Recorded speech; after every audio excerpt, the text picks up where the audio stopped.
আসসালামু আলাইকুম। সবাই কেমন আছেন? আমাদের পাহাড়ি অঞ্চলে সবথেকে বেশি ফলন এখন বর্তমানে যেটা হচ্ছে সেটা হচ্ছে লেবু। এই লেবু কম বেশি সবাই চাষ করে, কিন্তু বর্তমানে লেবুর দাম যদিও কম, তবুও প্রচুর লেবু আসছে খেতে। তবে এইবার যারা লেবু চাষ করছে, রমজান মাসে যারা লেবু উঠাইতে পারছিল তারা সব থেকে বেশি লাভবান। কারণ রমজান মাসে লেবুর বাজার ছিল প্রচুর, এক একটা বস্তা প্রায় 12 থেকে 14 হাজার টাকা পর্যন্ত বিক্রি করা গেছে। যদিও এখন তুলনামূলকভাবে অনেক কম, বর্তমানে তাদের ওই রমজান মাসের তুলনায় বর্তমানে দাম অনেক কম, কিন্তু যাদের ফলন ভালো আসছে তারপরে পোষানো যায়। রমজান মাসে তো এই পরিমাণ লেবু ছিল না, এখন যে পরিমাণ লেবু আসছে এই পরিমাণ লেবু রমজান মাসে ছিল না।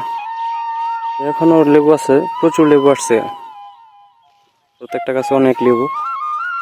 তো আশা করা যায় যদিও দামে কম কিন্তু ফলন ভালো, অনেক বেশি ফলন, সেক্ষেত্রে কিছুটা আমাদের স্বস্তি আসছে এদিকে যে দাম বেশি থাকার কারণে লসটা উঠে আসবে আর কি।